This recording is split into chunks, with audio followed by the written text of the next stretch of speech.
Hello friends, I hope you all are doing great. तो आज हम एक न्यूमेरिकल करने वाले हैं जो कि बेस्ड है रॉथस्चाइल्ड इंडेक्स के ऊपर।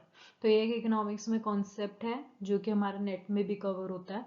तो इसके बारे में कई बार फॉर्मूला या कुछ पूछ सकते हैं बेसिक, तो इसलिए मैंने एक न्यूमेरिकल इसके ऊपर कवर किया है।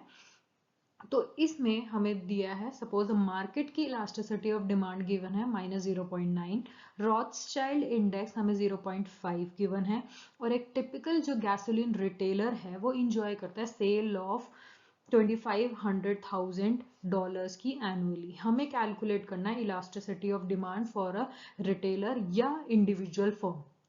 तो इसको न्यूमेरिकल को करने से पहले आपको पहले ये पता होना चाहिए रॉथस्चाइल्ड इंडेक्स होता क्या है, ये क्या शो करता है। हमें गिवन क्या, मार्केट इलास्टिसिटी ऑफ डिमांड निकालना क्या है, इंडिविजुअल फर्म की इलास्टिसिटी ऑफ डिमांड, और गिवन क्या है, रॉथस्चाइल्ड इंडेक्स हमें गिवन है। तो सबसे पहले हम बात कर लेते हैं कि रॉथस्चाइल्ड इंडेक्स होता क्या है। तो रॉथस्चाइल्ड इंडेक्स एक मेजर होता है जो आपकी देखता है कि मार्केट में कितना कंसंट्रेशन या कितनी मार्केट पावर है एक फर्म के पास, and the competitiveness for of a firm relative to it market, यानी कि पूरी मार्केट में एक फर्म के पास कितनी मार्केट पावर है वो हमें रॉथस्चाइल्ड इंडेक्स बताता है। तो इसका फॉर्मूला होता है आर मतलब Rothschild index is equals to elasticity of market, M means market, divided by एक इंडिविजुअल फर्म। तो आर मीन्स रॉथस्चाइल्ड इंडेक्स, इसकी वैल्यू आती है हमारी 0 से 1 के बीच में। ई एम होता है मार्केट की डिमांड, और नीचे आती है हमारी इंडिविजुअल फर्म की डिमांड। कि जैसे हम कह सकते हैं कि मान लो मार्केट में 100% शेयर होता है, ठीक है, पूरी मार्केट को अगर हम देखें तो 100% है, डिवाइडेड बाय, मान लो सिर्फ ये मैं शेयर की बात कर रही हूँ, मैं इलास्टिसिटी ऑफ डिमांड नहीं लिख रही। तो अगर टू फर्म्स हैं तो 50-50% शेयर हो गया, तो हम कह सकते हैं ड्यूओपोली है। तो इन द सेम वे इस फॉर्मूला में हम इलास्टिसिटी लेते हैं कि प्राइस के चेंज होने पे उनकी कितना डिमांड में फर्क आ रहा है। इसकी वैल्यू लोएस्ट हो सकती है 0, यानी कि मोनोपली। 0 कब आएगी, जब फर्म हो मोनोपली। और 1 मतलब कि डिग्री ऑफ मार्केट कॉन्सेंट्रेशन है ही नहीं, दोनों बराबर हो गए तभी तो 1 आएगी ना। तो वहां पर आता है परफेक्टली कॉम्पिटेटिव मार्केट है अगर ये 1 है।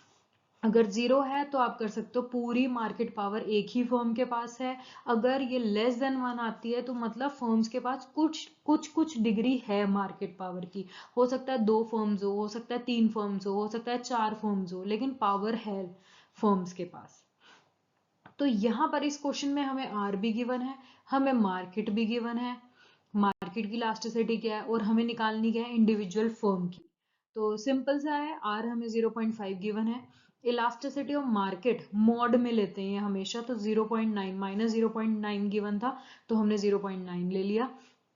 तो अगर मैं रीअरेंज करूं, जैसे आर हमने लिखा था elasticity of market by elasticity of एक फर्म, तो यहाँ पर मेरे को आर मैं नीचे ले गई और ये जो निकालना है इसको इधर लिया, इंटरचेंज हो गए, तो ये आया। इसमें जब मैंने ई एम हमें गिवन है 0.9, आर हमें गिवन है 0.5, तो पॉइंट से पॉइंट कट हो गया, ये इंटू 10, ये पॉइंट हटा तो नीचे 10 लग गया, ये वाला पॉइंट हटा तो ऊपर 10 लग गया, ये दोनों कट गए, तो ये आ गया 9/5। अब इन दोनों को कट करोगे तो 5 1 जब 5, पॉइंट लगाया 0, और 4 बचा, 4 के बाद पॉइंट लगाया 0, तो 5 8 जो 40, तो 1.8 इज द रिटेलर्स प्रोडक्ट की जो इलास्टिसिटी है वो -1.8 आई, या आप कह सकते हो एक इंडिविजुअल फर्म की ये आई। तो इसमें कुछ ऐसा नहीं था, बस आपको फॉर्मूला पता होना चाहिए और ये क्या दिखाता है। कई बार क्वेश्चन ये भी आ सकता है कि अगर रॉथस्चाइल्ड इंडेक्स आपका 1 है तो वो क्या रिप्रेजेंट करता है। तो ज्यादातर बच्चे इसी चीज में कंफ्यूज होंगे, 0 और 1 में। कई सोचेंगे 1 मतलब परफेक्ट कंपटीशन, जो कि एक्चुअल में मतलब है कि किसी के पास कोई भी इतनी पावर नहीं है फर्म्स के पास, और कई सोचेंगे 1 मतलब मोनोपोली। तो इन्हीं में कंफ्यूजन होता है, तो इस चीज को आप थोड़ा सा देख के जाओ और एक नोट डाउन कर लो कहीं भी हो सके तो। So thank you. इस टॉपिक में बस इतना ही है। अगर कोई भी डाउट हो please use comment section, and have a great day, bye bye.